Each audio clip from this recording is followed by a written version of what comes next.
గల కారణం ఏమిటి? యెహోవా దేవుడు ఆయన పరలోకములో ఉన్న మహా గనుడు, రాజులకు రాజు, ప్రభులకు ప్రభు, సర్వాధికారి అయిన దేవుడు. ఆ దేవుడు ఈ లోకములకు వచ్చి ఏదేను వనములో ఆదాముని అవ్వను ఆయన తయారు చేశాడు. ఆదామునకు మరి ప్రాణము పోసి తన ప్రక్కటెముకలను అవ్వను ఇచ్చి ఆ ఏదేను వనమంతా మీరు తినండి, తాగండి, 4 నదులు ప్రవహింప చేసి అక్కడ ఒక వృక్షాన్ని పెట్టి ఆ జీవజల వృక్ష పండు మాత్రమే తినొద్దని చెప్పాడు దేవుడు. ఆదాము అవ్వలు దేవుడు చెప్పిన మాట వింటూ బాగానే అక్కడ జీవిస్తూ ఉన్నాయి ఏదేను వనంలో. పాపము ఎలాగూ ఈ లోకానికి వచ్చింది, ఆ పాపము నుండి విడిపించడానికి దేవుడు ఎందుకు రావాల్సి వచ్చింది అన్న విషయం మీకు తెలియపరుస్తున్నాను. అయితే దేవుడని యెహోవా ఆదాము దగ్గరికి కిందకు వస్తూ పోతూ ఒక స్నేహితులాగా మాట్లాడుకుంటూ ఉండేవారు. ఒక దినమందు దేవుడని యెహోవా ఆదాము దగ్గరికి వచ్చినప్పుడు అక్కడ పరలోకంలో కోటాను కోట్లు దేవదూతలు, కెరూబులు, షెరూబులు, సైన్యములకు అధిపతిని యెహోవా పరిశుద్ధుడు పరిశుద్ధుడని మరి పొగరబడుతున్న ఆ దేవాతి దేవుని సింహాసనం అక్కడ ఉన్నది. ఆ యెహోవా దేవుడు కిందకు వచ్చినప్పుడు ఆదామును దర్శించడానికి వచ్చినప్పుడు ప్రధాన దూత అక్కడ చూచి ఆ సింహాసనం మీద కూర్చోవాలని ఆశపడింది. దేవునికి వాక్యం సెలవిస్తున్నది, ఎప్పుడైతే తన మనసులో కోరిక పుట్టి దేవుని కంటే హెచ్చవ్వాలనుకున్నదంట. యెషయా గ్రంథములో మీరు 14:12 చూసినట్లయితే, వేకు చుక్క ప్రధాన దూత నువ్వు ఎక్కడి నుంచి మరి వచ్చిదివి, నువ్వు ఎట్లా ఆకాశం పడద్రోయబెడతావంటే నేను దేవుని కంటే ఎక్కువ హెచ్చించుకున్నాను, సభాపర్వతం మీద నన్ను నేను హెచ్చించుకుంటానని తన్ను తానే దేవుని కంటే ఎక్కువ హెచ్చించుకోవడానికి గర్వము అనేది తనలో కలిగింది. ఎప్పుడైతే ప్రధాన దూత గర్వపడిందో దేవాతి దేవుడు పైకి వెళ్ళిన ఒక తన్నుదంతే అదే భూలోకంలో నరకంలో ఒక మూలకు వెళ్ళిపోవాల్సి వచ్చింది. అయితే దానికి ఆ శక్తులన్నీ పోయినా కనుక దేవుని మీద పగ తీర్చుకోవాలనుకుంది, ఏమి చేయలేకపోయింది. దేవుడు ఎంతగానో ప్రేమిస్తున్న ఆదాము అవ్వలు ఏదైనా తోటలో ఉన్నారని తెలిసి వారి దగ్గరికి వచ్చి అవ్వమ్మ దగ్గరికి వచ్చి ఆదికాండం 3 చూస్తున్నా, ఇది నిజమా అని అడిగింది. ఈ పండు తినద్దు, తింటే మీరు చస్తారు, మీరు చావనే చావరు, మీరు దేవుళ్ళు అయిపోతారు అనగానే అవ్వమ్మ గారికి ఆశ కలిగి ఆవిడ తినేయటమే కాకుండా ఆదాము కూడా ఇచ్చింది. ఇక్కడ మనం చూస్తూ ఉన్నాము, దేవదూత గర్వించి పైనుండి కింద పడింది. ఇక్కడ ఆదాము అవ్వలు దేవుడు చెప్పిన మాట మీరి పాపులయ్యారు, తినద్దన్న పండు తిన్నారు. ఆజ్ఞ అతిక్రమమే పాపము. పాపం ఎలాగొచ్చిందంటే గర్వము ద్వారా వచ్చింది, అవిధేయత ద్వారా వచ్చింది. దేవుడని యెహోవా ఆదాము అవ్వను బయటికి పంపేసి అక్కడ ఖడ్గజ్వాలలు పెట్టి మీరు స్వేద్యం చేసుకోండి, ఆదాముకి నువ్వు ప్రసవించేటప్పుడు నీకు బ్రతుకుతా లేవతలేదు, అవ్వమ్మకి నువ్వు బ్రతినంతకాలం మన్ను తిని బ్రతుకుతావు, నువ్వు మన మీద కడుగుతావు, తల మీద పొడుస్తాడని దేవుడు శపించి వాళ్ళు బయట పంపేశారు. అయితే ప్రియమంది బిడ్డలారా, ఆదికాండంలో మనం 4 చూస్తున్నాము, ఆదాము అవ్వకి హేబేలు, కయ్యూను హేబేలు ఇద్దరు పుట్టారు. కయ్యూను పెద్దవాడు, హేబేలు చిన్నవాడు. వీళ్ళిద్దరు దేవుని ఆరాధించడానికి బలిలా దేవుని సరికి తీసుకొచ్చారు. కయ్యూనైతే అయిష్టంగా వ్యవసాయంలో చేస్తున్న దాని పంటను తీసుకొచ్చాడు. దేవుడికి నేను కష్టపడతామేంటి, దేవునికి ఇవ్వటం ఏంటి. హేబేలు అయితే తన మందలోని తొలిచూరుని హృదయపూర్వకంగా దేవునికి ఇవ్వడానికి వచ్చాడు. కానీ వాళ్ళిద్దరు అర్పణలో హృదయపూర్వకంగా ఉన్నది హేబేలు అర్పణ దేవుడు అంగీకరించాడు. కనుక కయ్యూనుకు కోపం వచ్చి తన తమ్ముడైన హేబేలుని చంపేశాడు. మనం ఇక్కడ గమనించవలసింది ఏంటనక, పాపం ఈ లోకంలో ఎలాగొచ్చిందంటే దేవదూత గర్వించింది, ఆదాము అవ్వలు అవిధేయత చూపించారు. ఇక్కడ పెద్ద కుమారుడు చిన్న కుమారుడు అనగా కయ్యూను హేబేలుని పొడిచి చంపేశాడు. హత్య అయింది, దేవునికి మనిషినికి దూరం అయిపోతుంది. ఇంకా ఆదికాండం 6 వస్తే అక్కడ చూస్తున్న నోవహ దినాల్లో తినుచు త్రాగుచు పెండ్లి చేసుకుంటూ దాని ఇష్టానుసారం మనం జీవిస్తూ దేవుడు గుర్తెరగకుండా ఉన్నారు. ఇన్నిసార్లు నోవహుతో హెచ్చరింపబడిన 120 సంవత్సరాలు చెప్పినా వినలేదు కనుక జలప్రలయంలో నాశనం అయిపోయారు. అలాగే దేవుని వాక్యం సెలవు అబ్రహాం కాలంలోకి వస్తే అక్కడ సదొమ గొమొర్రా అని, లోతు దినాలు అక్కడ వాడు వ్యభిచారులై చిన్న పెద్ద తేడా లేకుండా భయంకరమైన పాపంతో నిండి ఉన్నారు. దేవుడు కోపం వచ్చిన అగ్ని గంధకాలతో ఆ సదొమ గొమొర్రాను కాల్చివేశాడు. ఇటు విధంగా దేవునికి మానవునికి దూరం అయిపోతూ పాపం మీద పాపం, పాపం మీద పాపం, దేవుడు ఎంతగానో ప్రేమించిన ఆదాము దూరం అయిపోతాడు. ఎంతో బాధ కలిగి వీళ్ళందరూ మనుషులందరూ ఒకటయ్యారు. ఇక ఆదికాండం 11 మనం చూస్తున్నాం 9-11 అక్కడ బాబేలు గోత్రం కట్టేసి ఒకటే మాట ఒకటే పాట అనుకుని వారు పాయికి వెళ్ళిపోతున్నప్పుడు దేవుడు వాళ్ళని చూసి వాళ్ళు ఏం చేశారంటే వాళ్ళు ఏమైనా చెదరగొట్టి దేశాలుగాను మరి వారి భాషలు మార్చి అక్కడ దేవుడు చేశాడు. ప్రియ దేవుని బిడ్డలారా, థ్యాంక్ యూ. దేవుని బిడ్డలారా, దేవునికి వాక్యం ఏం సెలవిస్తుందంటే దేవుడు ఆయన చెప్పిన విధముగా వాళ్ళు చెయ్యక దేవునికి దూరం అవటం వలన వారి జీవితంలో శాంతి లేకుండా, సమాధానం లేకుండా, సంతోషం లేకుండా జీవిస్తూ ఉన్నారు. మరి నిర్గమాకాండం 32వ అధ్యాయంలోకి వస్తే ఆ మోషే కాలంలో ప్రజలందరూ సృష్టికర్తను మరచి సృష్టిని పూజిస్తూ ఉన్నారు. జీవం కలిగిన దేవుణ్ణి మరిచిపోయి వారి ఇష్టానుసారమైన జీవితం జీవిస్తున్నారు. దేవుడు అంటున్నాడు, నేను తప్ప వేరొక దేవుడు నీకు ఉండకూడదంటే లోక సంబంధమైన దేవతలు పెట్టుకొని దేవునికి కోపం తెప్పిస్తున్నారు. కనుక పాపములో పుట్టి పాపములో పెరిగి పాతాళానికి వెళ్లకుండా దేవాతి దేవుడు ప్రేమ కలిగిన వాడు, దయ కలిగిన వాడు, నా ఆదాము నాకు పాపములకు దూరం అయిపోతున్నాడు, నా దగ్గర రావట్లేదు, కానీ ఏమైనా సరే పాపాన్ని తీసివేయాలనుకుని దేవుడే యెహోవా కుమారుని రూపంలో ఈ లోకానికి రావడానికి నిశ్చయించుకున్నాడు. దేవుని స్తోత్రం. హల్లెలూయా, హల్లెలూయా. ఈ మానవాళి పాపములతో పడి ఆ జిగటగల ఊపులని లేవనెత్తేవారు ఎవరు లేరు. తనకు తాను దూరం అయిపోతున్నానుగా దేవుడే ఆ పరిశుద్ధుడుగా రావాలని ఆలోచన కలిగి ఉన్నాడు. అయితే ఆయన మామాంతంగా రాలేదు.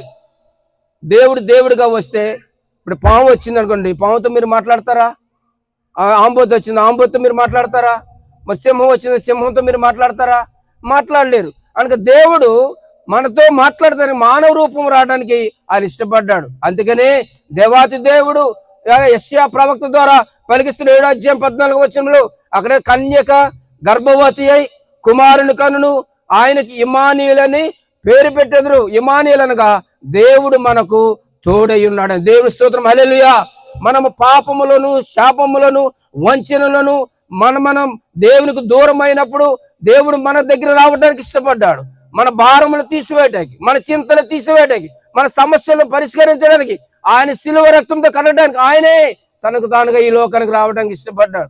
ప్రవక్తలు యెషయా గ్రంథము మరి 6:9 వచనం మనం చూస్తున్నాం. ఎలాగనగా మనకు శిశువు పుట్టును, మనకు కుమారుడు అనుగ్రహింపబడును, ఆయన భుజం మీద రాజ్యభారముండును, ఆశ్చర్యకరుడు, ఆలోచనకర్త, బలవంతుడైన దేవుడు, నిత్యులకు తండ్రి, సమాధానక అధిపతి అని మనం చూస్తూ ఉన్నాం. పెద్ద ప్రవక్తల ద్వారా ప్రవచించాడు. యోబు గ్రంథం 14వ అధ్యాయం మనం చూసినట్లయితే పాప సహితునిలో నుండి పాపరహితుడు పుట్టగలిగిన ఎంత మేలని ఆ ప్రవక్తల ప్రవచనాలు మనం చూస్తూ ఉన్నాం. దేవుడు ఊరికనే రాలేదు, ఆయన చెప్పాడు ప్రవక్తల ప్రవచనం నెరవేరటానికి. మీకు ఆ గ్రంథం మనం చూస్తున్నాం 5వ అధ్యాయం 2వ వచనం చూసినట్లయితే ఎఫ్రాతా స్వల్ప గ్రామంలో నీలో నుండి ఒక మహోన్నతుడు వస్తాడు, పురాతన కాలం శాశ్వత కాలం వరకు నీలో నివసిస్తాడని దేవుడు చెప్పాడు. ప్రవక్తల ప్రవచనం నెరవేర్పు కొరకై ఒక టైం వచ్చినప్పుడు గలతీయులు రాసిన పత్రిక 4 మనం చూస్తున్నాం. 4లో కాలం సంపూర్ణమైనప్పుడు దేవుడు తన కుమారుని పంపినని మనం చూస్తూ ఉన్నాం. కనుక మన పాపములు చిక్కబడి ఉన్నాము కనుక మన పాపములు తీసివేయటానికి ప్రవక్తల ద్వారా దేవుడు ప్రవచనాలు పలికి ఆ ప్రవచన నెరవేర్పు కొరకై ప్రభువును రక్షకుడైన యేసయ్యను ఈ లోకానికి పంపుతూ ఉన్నాడు. మనం చూస్తున్నాం లూకా సువార్త 2వ అధ్యాయంలో ఒక గాబ్రియేలు దూత వచ్చింది, మరియ దగ్గరకు వచ్చింది. మరియా దయాప్రాప్తురాలని చెప్పింది, నీకు శుభమని చెప్పింది. ఏంటా శుభం? కంగారైంది. అయితే సర్వోన్నతుని శక్తి నీ మీదకి వస్తుంది, నీ గర్భంలో ఒక లోకరక్షకుడు పుడతాడు, ఆయనకి యేసు అని పేరు పెట్టమని చెప్పినప్పుడు మరియమ్మ ఆశ్చర్యపోయి నేను ప్రదానం చేయబడ్డాను కానీ పురుషుని ఎరుగనంటే అప్పుడు చెప్తుంది, దేవుడే ఆ యొక్క పరిశుద్ధాత్ముడు నిన్ను కమ్ముకుంటాడు, సర్వోన్నతుని శక్తి నిన్ను కమ్ముకుంటది. ఆ యొక్క మరియ కన్య గర్భంలో ఆ రక్షకుడు ఆ ప్రభువు పుట్టడానికి ఇష్టపడి ఉన్నాడు. దేవుని స్తోత్రం. హల్లెలూయా, హల్లెలూయా. ఆ వార్తకి ఆవిడ అంగీకరించినందువలన 3 నెలల తర్వాత ఎలిజబెత్ దగ్గరికి ఆవిడ పరిగెత్తుకుంటూ వెళ్ళింది. ఎలిజబెత్ని 100 సమర్పణ చేయగానే ఎలిజబెత్ అప్పటికే గర్భం దాల్చి 3వ నెలలో ఉన్నది. ఆవిడ గర్భంలో యోహాను ఉన్నాడు. ఈ మరియ వార్త వినగానే యోహాను గంతులు వేశాడు. ఆ ఎలిజబెత్ మరియను వేవేలకు తల్లివని దీవించడం చూస్తూ ఉన్నాం. దేవుని స్తోత్రం. హల్లెలూయా. ఆయన వాగ్దానము ఇచ్చి నెరవేర్చడానికి ఆ గాబ్రియేలు దూతను పంపించాడు. అయితే దేవుని వాక్యం సెలవిస్తున్నది మత్తయి సువార్త 1వ అధ్యాయము 18వ వచనం మనం చూసినట్లయితే యేసు క్రీస్తు జనన విధానం ఎట్లనగా ఆయన దావీదునకు మనం చూస్తున్నాం యోసేపునకును అనేక మరియకు ప్రధానం చేయబడి తరువాత వారు ఏకము కాకమునిపై పరిశుద్ధాత్మ ద్వారా జన్మించాడని దేవునికి వాక్యం సెలవిస్తుంది. యోసేపు నీతిమంతుడు కనుక రహస్యంగా మరి నా భార్యను విడిచిపెట్టాలని అనుకున్నాడు. కానీ కలలో దేవుడు మాట్లాడి, ఇదిగో మొదటి అధ్యాయం మత్తయి వార్త 21వ వచనంలో యోసేపుతో దేవుడు మాట్లాడుతున్నాడు, ఇదిగో నీ భార్యను చేర్చుకున్నకు సందేహించవద్దు. ఆవిడ పరిశుద్ధాత్మ వల్ల గర్భం దాల్చింది. ఆవిడ ఒక మహోన్నతిని కనబడుతుంది. ఆమె తన ప్రజల వారి పాపముల నుండి రక్షించడానికి ఆయన ఈ లోకానికి వస్తున్నాడు. ఆయనకి యేసు అని పేరు పెట్టమని ఆయన దర్శనం ద్వారా ఆ నీతిమంతుడైన యోసేపుకు తెలియపరిచాడు. దేవుని స్తోత్రం, హల్లెలూయా. ఆయన ఎవరికి సందేహం లేకుండా ఆయన వస్తానని చెప్పాడు. ఆయన చెప్పిన మాట ప్రకారమే ఆయన ఈ లోకానికి వస్తున్న మనం చూస్తూ ఉన్నాం. కనుక దేవునికి వాక్యం సెలవిస్తుంది. కనుక దేవుడు మరి కన్యా గర్భములో ఆయన జన్మించాడు. ఎందుకు జన్మించాడంటే మానవాళిగా నీతో నాతో మాట్లాడటానికి ఆయన ఇష్టపడి ఉన్నాడు. దేవుని స్తోత్రం, హల్లెలూయా, హల్లెలూయా. అందుకనే వాక్యమైన దేవుడు సెలవిస్తున్నాడు. ఆయన వస్తున్నప్పుడు మొట్టమొదటిగా ఆయన మహోన్నతంగా ఆ స్టార్ను చూచారని మనం చూస్తూ ఉన్నాం. స్టార్ ఎవరు చూచారు? జ్ఞానులు చూచారు. ఆ స్టార్ను చూచి, ఇదిగో ఒక మహోన్నతుడు లోకానికి ఒక రారాజు పుట్టి ఉన్నాడని ఆ స్టార్ను చూచి దాన్ని వెంబడించినప్పుడు ఆ స్టారు యేసయ్య ఎక్కడ ఉన్నాడు అక్కడికి నడిపిస్తూ ఉన్నది. ఆ ముగ్గురు జ్ఞానులు ఆ స్టార్ను వెంబడిస్తూ ఊరిలోకి వచ్చిన తర్వాత స్టార్ను ఆఫ్ చేసి హేరోద్ దగ్గరికి వెళ్ళడం జరిగింది. హేరోద్ దగ్గరికి వెళ్ళి, ఈ లోకానికి ఒక మహోన్నతుడు గొప్ప రాజు పుట్టాడు, ఎక్కడ ఉన్నాడు అడిగితే హేరోదుకు కోపం వచ్చి, నేను ఉన్నాను, నా తర్వాత నా కొడుకు ఉంటాడు, నీరెవరు పుట్టాడని కోపంతో గ్రంథాలన్నీ తిరగేస్తే ఆ గ్రంథములు నజరేయుడైన యేసు పుడతాడని ఆ ప్రవక్తల ద్వారా బయటపడింది. అప్పుడు కపటోపాయంతో మీరు వెళ్ళండి, మీరు పూజించండి, మళ్ళీ తిరిగి నా దగ్గర రండి, నేను కూడా పూజిస్తానని చెప్పాడు. కానీ జ్ఞానులు వాళ్ళు మళ్ళీ బయటకు వచ్చినప్పుడు స్టార్ అక్కడే నిలబడి ఉన్నది. మరలా ఆ స్టార్ని వెంబడించారు, సంతోషించారు. ఆ వెంబడిస్తూ యేసు ప్రభు యోదయ బెత్లెహేములో ఎక్కడైతే జన్మించారో అక్కడి వరకు నడిపించినట్లు మనం చూస్తూ ఉన్నాం. దేవుని స్తోత్రం, హల్లెలూయా. ఈ దినాల్లో మీరందరూ స్టార్లుగా ఉండాలి. ఎవరైతే యేసు ప్రభుని తెలుసుకుంటారో, ఎవరైతే సొంత రక్షణ అంగీకరిస్తారో వారు ఒక వెలుగుతూ ఇతన్ని వెలిగించే వారుగా ఉండాలి. స్టార్ యేసుని చూపించినట్లుగా విశ్వాసులు అనబడిన వారు, క్రైస్తవులు అనబడిన వారు, దేవుని బిడ్డలైన వారు మీ సత్క్రియల చేత, మీ మంచి పనుల చేత మీలోని క్రీస్తుని ప్రకటించే వరకు ఉండాలి. మీలోని క్రీస్తుని చూసేటట్లుగా మీరు ఉండాలి. ఆ స్టార్ అక్కడ వెళ్ళటం కాదు, మీరే ఒక స్టార్గా ఉండి ప్రభువును రక్షణ వైపు చూపించే వరకు ఉండాలని దేవునికి వాక్యం సెలవిస్తుంది. ఆ స్టార్ అక్కడ చూసిన తర్వాత లూకాసు వార్త మనం చూస్తూ ఉన్నాం. అక్కడ 2వ అధ్యాయం 8వ వచనంలో దావీదు పట్టణమందు ఇదిగో నేడు రక్షకుడు మీ కొరకు పుట్టి ఉన్నాడు, ఈయన ప్రభు అయిన క్రీస్తు అని గాబ్రియేలు దూత గొల్లలతో చెప్పడం మనం చూస్తూ ఉన్నాం. ఆ గొల్లలు భయపడ్డారు.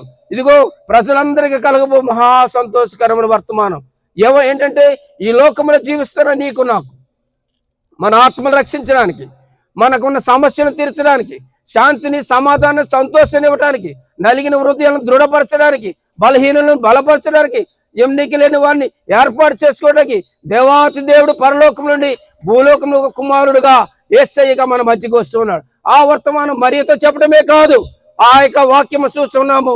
ఆ దేవునికి వాక్యము గాబ్రియేలు దూత ఆ గొల్లలకు చెప్పినట్లు మనం చూస్తూ ఉన్నాం. గొల్లలు ఆ దూత చెప్పినట్లుగా అయోధ్య బెత్లెహేములకు వెళ్ళినప్పుడు అక్కడ వారు యేసు ప్రభును ఆ యోసేపుని అనగా మరియమ్మను మనం చూసి అత్యానంద భరితులయ్యారు, చాలా సంతోషించారు. వాళ్ళెంతో మరి చూసినవి విన్నవి ఇతరులకు చెప్పుకుంటూ వారి మార్గాన్ని వెళ్ళినట్టు మనం చూస్తూ ఉన్నాం. ప్రియ దేవుని బిడ్డలారా, గొల్లలకున్న లక్షణం ఏంటంటే, గొల్లలు ఆ గొర్రెలకు దారి చూపుతూ ఉంటారు. ఒకటి, వారి దారిని వెళ్తుంటే ఆ గొల్ల నాయకుడు వెనకాల ఆ గొర్రెలన్నీ వెళ్తూ ఉంటాయి. ఆ గొల్లలు కొంకి కర్ర పట్టుకొని అక్కడ కొమ్మలు ఇక్కడ కొమ్మలు నరుగుతూ వాటికి ఆహారం పెడుతూ ఉంటాడు. అవి వెనకాల వస్తూ మేసుకుంటూ వెళ్తూ ఉంటాయి. ఆ గొల్లలు ఏదైనా అలసిపోతే దాన్ని తీసుకుని భుజాల మీద వేసుకుంటారు. అలాగే మన ప్రభు రక్షకుడు యేసయ్య, నేనే మార్గమును, నేనే సత్యమును, నేనే జీవమునని చెబుతూ ఉన్నాడు. దేవుని స్తోత్రం, హల్లెలూయా, హల్లెలూయా. దేవుడు పాపములో నుండి పడిపోతున్న మనలను ప్రవక్తల ద్వారా బయలుపరిచి, ఇదిగో ఆయన పుడుతున్నాడని మనం దూతల ద్వారా తెలియపరిచి, అలాగే జ్ఞానం ద్వారా తెలియపరిచి ఈ లోకానికి ఆయన రావటానికి సంసిద్ధుడైనట్లుగా దేవునికి వాక్యం సెలవిస్తుంది. ఎందుకు ఆయన ఈ లోకానికి వస్తున్నాడంటే, మొదటి యోహాను రాసిన పత్రిక 3వ అధ్యాయం 8వ వచనంలో ఈ విధంగా రాయబడి ఉన్నది, అతిక్రమం కనుక అపవాది క్రియల నుండి మనల్ని విడిపించడానికి వస్తున్నాడు మన ప్రభు. ఎవరైతే యేసు ప్రభు దగ్గరికి వస్తారో వారిలో ఉన్న దురాత్మలను, అంధకార శక్తులను, వారికి ఉన్న బలహీనతల నుండి విడుదల చేయటానికి దేవుడు ఈ లోకానికి వస్తూ ఉన్నాడు. రక్షించడానికి ఆయన వస్తూ ఉన్నాడు, క్షమించడానికి ఆయన వస్తూ ఉన్నాడు, సహాయం చేయడానికి ఆయన వస్తున్నాడు, స్వస్థపరచడానికి వస్తున్నాడు. యేసయ్యా నేను పాపిని, నా పాపములు క్షమించమని ఎవరైతే తన హృదయపూర్వకంగా దేవుని అంగీకరిస్తారో, తన తప్పిదములు ఒప్పుకుంటారో, వాటిని విడిచిపెడతారు, అట్టి వారి పైన దేవుని కనికరం ఉంటుంది. అపవాది క్రియలను లయపరచడానికి వచ్చాను సెలవిస్తున్నాడు. తన ప్రజలను రక్షించడానికి ఈ లోకానికి వస్తున్నాడు. ఆ రక్షకుడు యేసయ్య ఈ లోకంలోకి వచ్చినప్పుడు నువ్వు తెలుసుకుంటే అది నీకు ఎంతో మేలు. యేసు క్రీస్తు అందరికీ ప్రభువు అని రాయబడినది. యేసయ్య వాక్యం సెలవిస్తుందంటే మీ కొరకు రక్షకుడు పుట్టి ఉన్నాడు. మీ యెషయా ఏం చెప్తున్నాడు? మనకు రక్షకుడు పుట్టి ఉన్నాడు. అపొస్తలుల కార్యములు చూస్తూ ఉన్నాం. యేసు అందరికీ ప్రభు అయిన, లోకములో అందరికీ ఆయన ప్రభు అయి ఉన్నాడు. కనుక ఆ ప్రభువును రక్షకుడైన యేసయ్యను ఎవరైతే తెలుసుకుంటారో వారి జీవితంలో ధన్యకరముగా ఉంటాయి, ఆశీర్వాదకరంగా ఉంటాయని దేవునికి వాక్యం సెలవిస్తున్నది. వాక్యంలో లూకా సువార్తలో మనం చెప్పినట్లుగా లోక రక్షకుడు ఆయన పుట్టి ఉన్నాడు. ఆ ఎవరి కోసం అంటే నశించుచున్న వారిని రక్షించడానికి ఈ లోకంలోకి వచ్చినాడు. ఎట్లా అనగా మనం ఇంకను పాపులమైనగా యేసయ్య లోకానికి వచ్చాడు. వచ్చి ఆయన ఏం చేశాడంటే మనకు విడుదల దయచేశాడని వాక్యం సెలవిస్తుంది. రక్షణ దయచేశాడు, మనకు స్వస్థత దయచేశాడు. ఆయనలో ఉన్నప్పుడు, ఆయనలో జీవిస్తున్నప్పుడు పరిశుద్ధాత్ముడు వారికి తోడుగా ఉండి వాళ్ళని నడిపిస్తాంట. ఈ పండుగ దినమందు, ఈ ఒక వ్రత దినముగా దేవుని సన్నిధానంలో ఆయన ఎందుకు వచ్చాడు, దేనికోసం వచ్చాడు అనేది మనం గ్రహించుకొని మన పాపములు తీసివేయడానికి, మనల్ని రక్షించడానికి, మనల్ని క్షమించడానికి, మన తండ్రితో సమాధానపరచడానికి ఆయన వచ్చాడని నువ్వు తెలుసుకున్నట్లయితే, నీ పాత రోత బ్రతుకుని విడిచిపెట్టినట్లయితే, యేసయ్యా నేను పాపిని, నా పాపములు క్షమించమంటే ఎంత ఘోర పాపినైనా ప్రేమతో క్షమించే దేవుడైనా, రక్షించే దేవుడైనా, ఆ శిక్షణను తప్పించే దేవుడు కనుక ఈ లోకంలో 33.5 కోట్ల దేవుళ్ళు దేవతలు ఉన్నా ఏ దేవుడు చేయలేని కార్యము నజరేయుడైన యేసయ్య చేస్తున్నాడు. ఆయన చనిపోయాడు, సమాధి చేయబడ్డాడు, తిరిగి లేచిన దేవుడు ఆయన ఈ లోకంలోకి వచ్చాడు. ఎందుకనగా మన అపరాధములు బట్టి, మన పాపములు బట్టి ఆయన ఆ పరిశుద్ధుడైన దేవుడు తన రక్తాన్ని కార్చి ఉన్నాడు. యేసుక్రీస్తు రక్తము ప్రతి పాపములను మనలను పవిత్రులుగా చేయడం వాక్యం సెలవిస్తుంది. ఎందరు అంగీకరిస్తారో వారి కుమారులుగా చేస్తున్నాడు. దేవుని వాక్యం యోహాను సువార్తలో చూస్తూ ఉన్నాం. 1వ అధ్యాయంలో మనం చూసిన 16వ వచనంలో ఆయన శరీరధారే కృపా సత్యములను నడిపిస్తున్నాడు. ఆయన రావట గల కారణము నిన్ను నన్ను రక్షించడానికి, నిన్ను నన్ను విమోచించడానికి, నిన్ను నన్ను బలపరచడానికి, నలిగిన హృదయాలను దృఢపరచడానికి, బలహీనలను బలపరచడానికి, విధవరాలికి తోడుగా ఉండటానికి, ఎవరైతే నీచంగా తృణీకరింపబడ్డారో వారిని చేరదీయడానికి ఈ లోకంలోకి వచ్చినాడు. ఆయన నేను దేవుడును, మనుషులు విడిచిపెట్టినా నేను విడిచిపెట్టను, తల్లిదండ్రులు విడిచిపెట్టినా నేను విడిచిపెట్టను, నేను నిజమైన దేవుడిని కనుక నా యందు మీరుంటే మీ యందు నేను ఉంటానని సెలవిచ్చిన దేవుడు. దేవుని స్తోత్రం. హల్లెలూయా, హల్లెలూయా. ఇలా జరుగుతుండగా 2 సంవత్సరాల తర్వాత ఆ జ్ఞానులు యోసేపు మరియమ్మ ఉన్న ప్రదేశానికి బెత్లెహేముకి వచ్చారు. వస్తూ వాళ్ళు గిఫ్ట్లు తీసుకొచ్చారు, బంగారం తీసుకొచ్చారు. బంగారం దేనికి సాదృశ్యం అంటే పరిశుద్ధమైన జీవితం సాదృశ్యం. అయ్యా యేసయ్యా నువ్వు పరిశుద్ధుడవు, ఈ పాపుల కొరకు నీ యొక్క అమూల్యమైన అనేక రక్తాన్ని కార్చే దేవుడు అని చెప్తూ ఉన్నాడు. ఆయన సాంబ్రాన్ని తీసుకొచ్చారు. సాంబ్రాన్ అంటే ప్రార్థన జీవితం, పొగ. ఆ ప్రార్థన జీవితం యేసు ప్రభువారు ప్రారంభంతోనే తన సేవ ప్రారంభించారు, ప్రారంభంతోనే ప్రార్థన ద్వారా ముగించారు. అనగా దేవుని బిడ్డలమైన మనము పరిశుద్ధమైన జీవితంలో జీవించాలి. దేవునితో ఎప్పుడు మన కమ్యూనికేషన్ విత్ గాడ్ అంటే దేవునితో మన సంబంధం ఉండాలంటే ప్రార్థన జీవితం కలిగి ఉండాలి. దేవుని తెలుసుకున్నప్పుడు, పరిశుద్ధమైన జీవితంలో ఉన్నప్పుడు, ప్రార్థన జీవితంలో ఉన్నప్పుడు అనేకమైన శోధనలు, బాధలు వస్తాయనగా బోలం అనగా చేదు అనగా ప్రభు నమ్ముకున్న వారికి ఇంటిలోను, బయట, సమాజం, సంఘంలో ఎన్నో సమస్యలు వస్తూ ఉంటాయి. ఎన్ని సమస్యలు వచ్చినా నిన్ను విడవను, నిన్ను ఎడబాయనని దేవుడు వాగ్దానం ఇచ్చిన దేవుడు, నమ్మదగిన దేవుడు. దేవుని స్తోత్రం. హల్లెలూయా. పరిశుద్ధాత్ముడు అన్నాడు, ఆదరణకర్త ఉంటాడు, మిమ్మల్ని ఓదారుస్తూ ఉంటాడు. ఎప్పుడైతే మనం ప్రార్థన చేస్తామో అతి శీఘ్రంగా సాతానును నీ పాదాల కింద చితకదొక్కుతాడు. వాక్యమైన దేవుడు సెలవిస్తున్నాడు, ఎవరైతే దేవుని సన్నిధిలో ప్రార్థిస్తారో ఉచ్చరింపు సౌఖ్యం కానీ మూలులతో పరిశుద్ధాత్మను వారికి తోడుగా ఉండి నడిపిస్తాడంట. కనుక ప్రియమైన దేవుని బిడ్డలారా, యేసయ్య ఈ లోకన రావడం గల కారణము పాప బంధకాలను విడిపించడానికి వచ్చాడు. ఇంకా నువ్వు త్రాగుడు, వ్యభిచారము, మోసము, అక్రమం, అన్యాయము, ఒక కొంపలు కోల్చడము ఇలాంటి పనులు ఉంటే అగ్ని ఆరదు, పురుగు చావదు, శబ్దమన్నా చావు దొరకదన్న ప్రదేశానికి వెళ్తావు. కనుక ఈ లోకము శాశ్వతం కాదు. దేవుడే శాశ్వతుడు. కానీ నిజమైన దేవుడు యేసు అని తెలుసుకొని యేసు మార్గంలో జీవిస్తే నీకు మోక్ష మార్గం ఉంటుంది. ఇకనే ఇదే అనుకూల సమయము, ఇదే రక్షణ దినము. ఈ దినమే ప్రభువును రక్షకుడు యేసే దగ్గరికి వచ్చి, ప్రభువా నేను పాపిని, నా పాపాలు క్షమించమంటే నీ పాపం ఆయనకి తెలుసు, నువ్వు చేసిన రహస్య పాపాలని తెలుసు. ఆయన ఎదురు నువ్వు ఒప్పుకొని అట్లా విడిచిపెట్టగలిగితే ఆ కుమారుడని యేసయ్య ఆయన రక్తం ద్వారా నిన్ను కడిగి శుద్ధీకరిస్తాడు. దేవుని స్తోత్రం. హల్లెలూయా, హల్లెలూయా, హల్లెలూయా. కనుక ఆ యేసయ్య పరలోకంలో భూలో రాటగల కారణము అది మన పాపములో ఉన్నాము కనుక ప్రవక్త ద్వారా పలికించాడు. అలాగే చరిత్రకారు ఏం చెప్తుందంటే, ఆ పోతులూరు వీరబ్రహ్మం గారు 18వ శతాబ్దంలో అన్నారు, కాలజ్ఞానం రాసేవాడు అతను, నిజమైన దేవుడు బైబిల్లో ఉన్నాడని ఆయన చెప్పాడంట. భగవానుడు చెప్పాడు, బుద్ధుడు కూడా చెప్పాడంట. ఆయన 554 క్రీస్తు శకం చెప్పాడు. ఆయన అంటే నిజమైన దేవుడు బైబిల్లో ఉన్నాడని చెప్పాడు. ఇస్లాం ఖురాన్లో కూడా ఏ అల్లా అబ్దుల్లా అని చెప్తూ సత్య స్వరూపమైన దేవుడిని చరిత్ర కూడా రుజువుపరుస్తూ ఉన్నది, బైబిల్ రుజువుపరుస్తూ ఉన్నది. లోకంలో ఆయన కార్యాలను మనం చూస్తూ ఉన్నాం కనుక ఈ లోకంలో ఆయన తప్ప వేరే దేవుడు ఎవరు లేరు. నిజమైన దేవుడు నా ప్రభువైన యేసయ్య. ఆయన నరుడుగా వచ్చాడు. ఆ నరుడిగా వచ్చిన యేసుని నీ హృదయంలో చేర్చుకుంటే పరిశుద్ధాత్మను నీకు లీడ్ చేసి అపరాధం నుండి, దోషం నుండి క్షమించమని ఆయన నీ తరపున వ్యాజ్యమాడి నీ జీవితము ఉన్నతమైన జీవితంగా చేస్తాడు. దేవుని స్తోత్రం. హల్లెలూయా. ఇంకా యేసు ప్రభుని తెలుసుకోకపోతే ఈ పాపము లోకములు శాశ్వతము కాదు, నరకం అనేది మనకు ఉన్నదని కనుక ఈ పాపములు తీసివేయటానికి, ఈ అపరాధములు తీసివేయటానికి యెషయా గ్రంథంలో చూస్తున్న ఆయన నలగొట్టబడ్డాడు. ఆయన రక్తము, ఆయన శరీరం అంతయు మన చెడ్డ తలుపుల నిమిత్తం ఆయన ముళ్ళ కిరీటం, మన వ్యభిచారపులను బట్టి ఆయనకి బలివ్వబోటు, మన దొంగ నడకలు, దొంగ రాతలు బట్టి కాళ్ళు చేతులు శీలలు విలాసమైనప్పులు బట్టి ఈ పంత దున్నబడింది. పాపం చేయనివాడు, పాపం అంటున్నవాడు, పాపరహితుడు, పాపులమైన నీ కొరకు నా కొరకు పరలోకం భూలోకం వచ్చి ఆయన చనిపోయి సమాధి చేయబడి తిరిగి లేచాడు. లేఖన ప్రకారం లేచాడు, చెప్పిన మాట ప్రకారం లేచాడు. నా విమోచకుడు సజీవుడని చెప్పగలుగుతున్నాడు. కనుక ఆ సజీవుడైన దేవుడు యేసు ప్రభు కనుక ఆ యేసు ప్రభుని హృదయంలో చేర్చుకుని మోక్ష మార్గానికి నేను నీవే సిద్ధపరచుకోనని శాంతి సమాధానంతో వెళ్ళాలి. ఎందుకందుకు దావీదు పట్టణమందు నేడు నీ కొరకు రక్షకుడు పుట్టి ఉన్నాడు. మన వాక్యం నీ హృదయంలో దేవుని ప్రభుని సన్నిధిలో నిన్ను నీవు సమర్పించుకొని ప్రభు కొరకు నిన్ను నీవే డెడికేషన్ చేసుకుని హెచ్చరిస్తూ ఈ మాటలు ముగిస్తున్న దేవుడు ఇచ్చిన మాటలు దీవించుగాక. ఆమెను అందరూ కళ్ళు మూసుకొని చిన్న ప్రార్థన. మా పరమ తండ్రి, మీ ఘనమైన పాదములు కొందనాలు. అల్పులము అయోగ్యులం ప్రభు ఆయన ఈ లోకంలో ప్రభు అనేక మంది దేవుడి దేవతలు ఉన్నా నా కొరకై పరలోకం భూలోకం వచ్చి ప్రాణం పెట్టి తిరిగి లేచిన సజీవుడని యేసయ్య. ఎవరైతే నిన్ను అంగీకరిస్తారో, ఎవరైతే తన నోటితో ఒప్పుకొని తన పాపాల విషయమే పశ్చాత్తపడతారో అట్టి వారికి ప్రభా నూతనమైన మార్గంలో నడిచినట్లు సహాయం తెచ్చండి.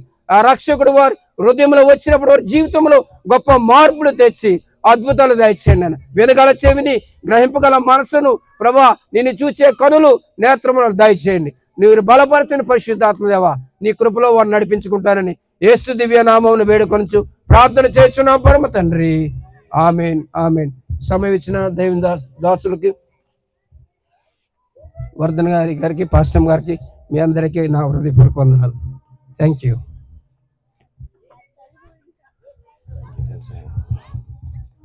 బిగ్గరగా చప్పట్లు కొట్టి మరి దైవజనులు బట్టి దేవుడు మహిమపడతాం. కొట్టాలి బిగ్గరగా. ఇక్కడ కొడితే దుబాయ్, న్యూ జెరూసలేం చేస్తాయో వినపడాలి. ఏదండి మీరు కొట్టేది పట్టాల దాకా కూడా వినపడలే. కొట్టాలి బిగ్గరగా లేదా? కొంతమంది మౌనంగా ఉన్నారు, కొట్టండి చప్పట్లు. హల్లెలూయా, హల్లెలూయా. చాలా అద్భుతమైన వాక్య సందేశం అందించిన దైవజనులకి దైవజనులకి ఇంకనూ దేవుడు మంచి ఆరోగ్యాన్ని, క్షేమాన్ని, అభిషేకమునిచ్చి ప్రపంచవ్యాప్తంగా బహుబలముగా వాడుకొనుగాక. మంచిది. మరి క్రిస్మస్ కేక్ కటింగ్ కార్యక్రమాన్ని మనం ప్రారంభిద్దాం.